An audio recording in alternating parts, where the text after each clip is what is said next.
जय हिंद। इसके पिछले वाला वीडियो में हम बात कर चुके थे कि इसका जो प्रवृत्ति क्या होता है, यानी कहने का मतलब ये चैप्टर 3 में जो सबसे पहला जो इंट्रोडक्शन होता है a1/a2 is equal to b1/b2 is not equal to c1/c2, इस तरह का, यानी कि संगत असंगत वगैरह वाला जो है वीडियो हम इसके पहले टाइम में डाल चुके थे।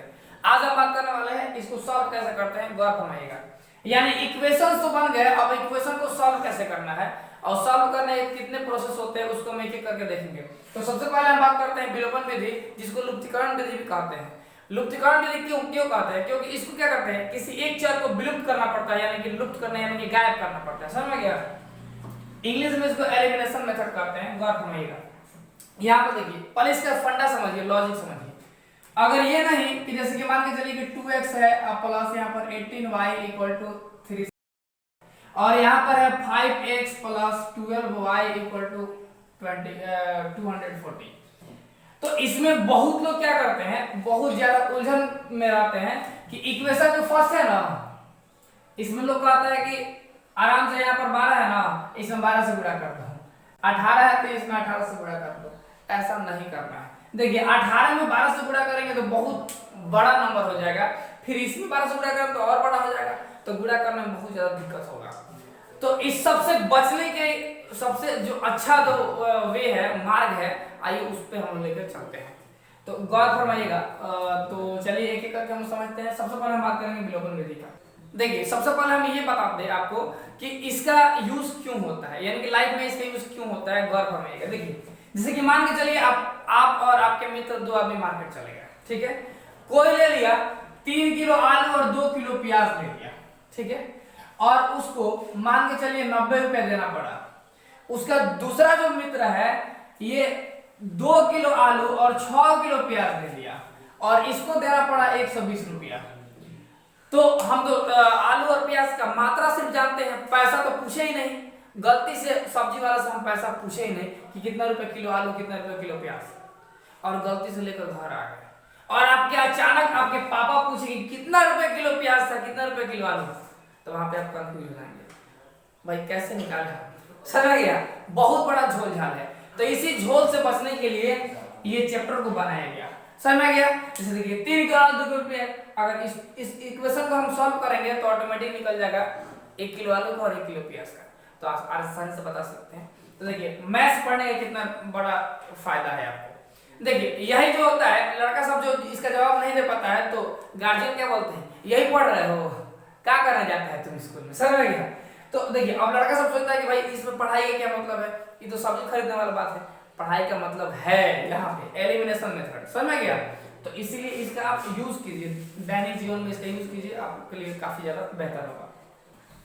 देखिए इस क्वेश्चन को कितने तरीके से लोग सोच सकते हैं, आइए इसको बताते हैं। जैसे एक एग्जांपल देखिए, एग्जांपल पे ही सब होता है। एग्जांपल से क्वेश्चन बनाइए, क्वेश्चन से एग्जांपल बनाइए। देखिए यहां पर जो है पहला हम क्वेश्चन लेते हैं, जैसे कि 3x plus 2y equal to 19, ठीक है।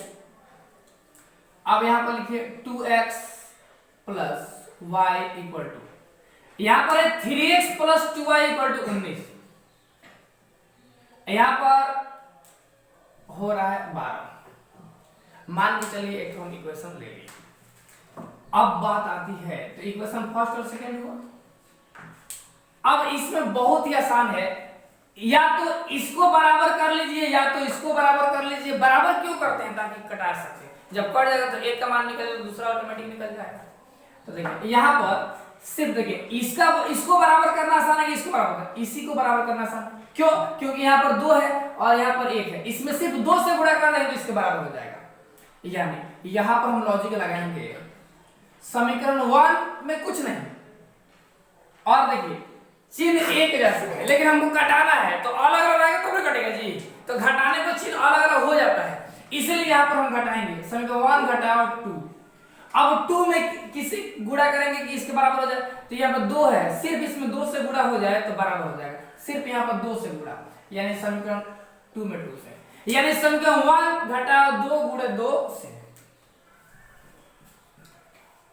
लिख सकते हैं by equation first minus second into 2। Clear? अब बात आती है, तो देखिए समीकरण 1 को जो करके हम छोड़ देना है 3x + 2y = 19। समीकरण 2 में 2 से गुणा करना है, पूरे समीकरण यहां से यहां तक है तो सब में गुणा होगा, तो सब में 2 से गुणा किए तो इसमें गुणा करेंगे तो क्या हो जाएगा 4x, इसमें गुणा करेंगे तो क्या हो जाएगा 2y, इसमें गुणा करेंगे तो क्या हो जाएगा 12 × 24। अब यहाँ पर प्लस है तो माइनस, प्लस है तो माइनस, प्लस तो माइनस, घटाव का यही फंडा है, हम अलजेब्रा घटाव में बता चुके होंगे। यहाँ देखिए भाई से भाई जी कट गए, देखिए भाई से भाई जी कट गया। यहाँ पे देखिए प्लस में 3 को माइनस में 4 को, तो माइनस में एगो अधिका है बराबर, यहाँ देखिए अलग अलग है चिन्ह तो घटेगा, माइनस में 24 को प्लस में 19 को, तो कितना हो जाएगा जी 9 × 5 14, यानी कि ये हो जाएगा आपका 5। देखिए भाई से भाई जी कट गया, x का मान 5। जब x का मान निकल चुका है तो यही मान 1 या 2 किसी में भी रखेंगे तो y का मान धड़ाक से निकल जाएगा। अब देखिए putting the value of x in equation first और सेकंड, यानी अब x का मान समीकरण 1 या 2 में रखने पर, अब x का मान समीकरण 1 में रखने पर जो छोटा समीकरण है उसी में रख दीजिए। यहाँ पर 2 में भी रखना ज्यादा अच्छा रहेगा, या फिर 1 में भी कोई दिक्कत नहीं, 1 में रखने पर जिसमें रखना चाहते हैं कि एलिमिनेशन में, आप एलिमिनेशन में क्या होता है आपको ऑफर मिलता है, जिसमें रखना चाहे रख सकते हैं, 1 में रखिए चाहे 2 में रखिए, कोई दिक्कत नहीं, समझ गया। अब x का मान समीकरण 1 में रखने पर समीकरण 1 क्या है, यहाँ पर देख लीजिए 3x + 2y = 19 है, तो देखिए x का मान निकला है 5, तो जहां जहां x का मान वहां 5, यहाँ 5 2y = 19, 3 को से क्या होता है 15 जो 2y = 19, यानी 2y बराबर हो गया 19 घटाओ 15, ये हो गया आपका, यानी जाहिर सी बात है आपका हो गया 4/2, भाई यहाँ पे कटा देंगे 2 2 ना 4, तो देखिए y का मान कितना हो गया 2। अतः यहाँ पर लिख सकते हैं, अतः x = 5 और y = 2। देखिए अगर ये 3 नंबर क्वेश्चन है ना तो यहाँ से यहाँ तक बनाएंगे तो 2 नंबर मिलेगा, और इसको लिख देंगे ना तो 1 नंबर मिलेगा। देखिए चेक करने वाले लोग क्या करते हैं, वो देखते हैं उन लोगों को क्या होता है जल्दीबाजी में ज्यादा से ज्यादा कॉपी जांच करना होता है, तो वो लोग देखता है कि भाई इसका आंसर कितना है, आंसर मिलाओ आगे बढ़ो, आंसर आ गया साइन कर देता है और आगे बढ़ जाता है, समझ में गया। तो इसलिए इस पर विशेष ध्यान दीजिएगा। तो लीजिए इसका स्क्रीनशॉट, आगे बढ़ते हैं। अब देखते हैं दूसरे टाइप के बारे में। देखिए पहला जो टाइप बताया था उसमें क्या होगा, इसमें रहेगा तो इसमें नहीं रहेगा, इसमें रहेगा तो इसमें नहीं रहेगा, यानी यहाँ पर 3 है तो सिर्फ इसमें 3 से गुणा कर देंगे, यहाँ पर 2 है तो सिर्फ इसमें 2 से गुणा कर देंगे। लेकिन अगर दोनों में संख्या हो कुछ ना कुछ हो तो क्या करेंगे, गौर फरमाइएगा। देखिए इसमें सबसे आसान तरीका है, इक्वेशन ये फर्स्ट हो गया और इक्वेशन क्या हो गया सेकंड हो गया, और ये दोनों अभाज्य संख्या है तो कोई दिक्कत ही नहीं है, यानी प्राइम नंबर है तो कोई दिक्कत ही नहीं है, इसमें इससे गुणा इसमें इससे गुणा। लेकिन ऐसा क्यों होता है, देखिए 3 2 का एलसीएम क्या होता है 6 होता है, वास्तव में ये एलसीएम के सिद्धांत पर कार्य करता है। 3 2 का एलसीएम क्या होता है 6 होता है। तो यहाँ देखिए तो इसमें हम 2 से गुणा करेंगे तो 6 हो जाएगा, इसमें 3 से गुणा करेंगे 6 हो जाएगा, इसीलिए 2 से इसमें गुणा होता है और 3 से इसमें गुणा होता है, मेन राज यही है। तो देखिए ये 2 है तो इसमें 2 से गुणा, ये 3 है तो इसमें 3 से गुणा, यानी यहाँ पर हो जाएगा आपका समीकरण 1 में 2 से गुणा और 2 में जो है 3 से गुणा। अब यहाँ देखिए जोड़ेंगे कि घटाएंगे, देखिए चिन्ह अलग अलग है तो ऐसा ही कट जाएगा, घटाने की कोई आवश्यकता नहीं है, तो यहाँ क्या कर देंगे जोड़ देंगे, तो ये हो जाएगा आपका पहला में 2 से गुणा करना है तो सब में 2 से गुणा होगा, सब में, तो 5 दूना क्या हो जाएगा 10, 3 दूना क्या हो जाएगा 6, 100 दूना क्या हो गया 32। इसको देखते हैं 3 से, तो 3 दूनी क्या हो जाएगा 9, 2 3 क्या हो जाएगा 6, 1 3 क्या होता है 63। क्लियर, यहाँ तक क्लियर है। अब यहाँ पर एक साथ तो कट गया, देखिए 10 को 9 को कितना हो गया 19x बराबर इधर कितना है 3 2 5 और 6 3 9 95, x का मान 95/19, 19 5 95, यानी x का मान हो गया आपका 5। इसी प्रकार अब देखिए अब x का मान समीकरण 1 या 2 में रखने पर, अब x का मान समीकरण 1 में रखने पर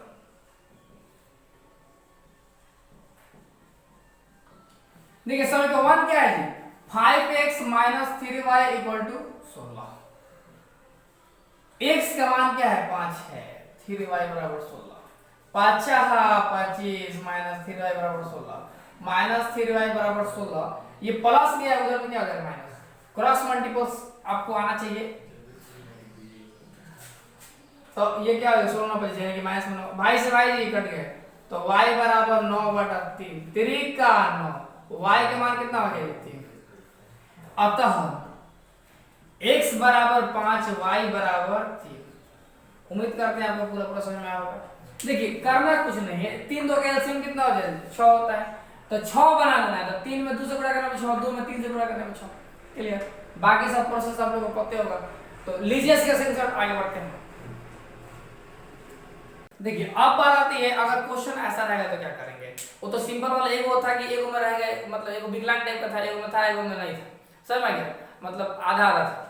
अब दूसरा जो था वो इस टाइप का था, लेकिन तीसरा जो है उसी टाइप का है, लेकिन ये बनेगा अलग तरीके से। देखिए आमतौर पे आप सोचिएगा क्या है, यहाँ पर 18 है तो इसमें 18 से गुणा कर दें, ये 12 है तो 12 से गुणा कर दें। नहीं, ऐसा नहीं करना है। 18 से गुणा करेंगे तो काफी ज्यादा लंबा हो जाएगा। तो सबसे आसान तरीका मैं ये गौर फरमाइएगा, यहाँ देखिए 18 और 12 का एलसीएम क्या होता है। 18 और 12 का एलसीएम क्या होता है जी, आप लोग पता होगा कि 36 होता है। अब 18 12 का एलसीएम 36 से क्या होता है, ये हम एलसीएम वाले क्लास में बता देंगे। खैर यहाँ देखिए 18 इससे भी कट जाएगा और 18 से भी कट जाएगा 36 और 12 से भी कट जाएगा, तो जाहिर सी बात है। और ये सबसे छोटी संख्या इसलिए वहां पर एलसीएम 36 हो गया। यहाँ देखिए तो इसको कैसे भी करके हमको 36 कर देना है। इक्वेशन फर्स्ट है और इक्वेशन सेकंड है। 12 में किससे गुणा करेगी 36, 3 से। 18 में किससे गुणा करेगी 36, 2 से। सबसे आसान तरीका है 3 से गुणा करना, 2 से गुणा करना। 18 से गुणा कीजिए तो करते रहेगा, 18 गुणे 16 समझ में गया, बहुत लंबा चौड़ा हो जाएगा। तो हल्का दिमाग लगाइए, स्मार्ट तरीके से बनाइए और सबसे आगे और सबसे जल्दी बनाइए, क्या फर्क पड़ता है। यहाँ देखिए 16 तिहाई क्या होता है जी 48।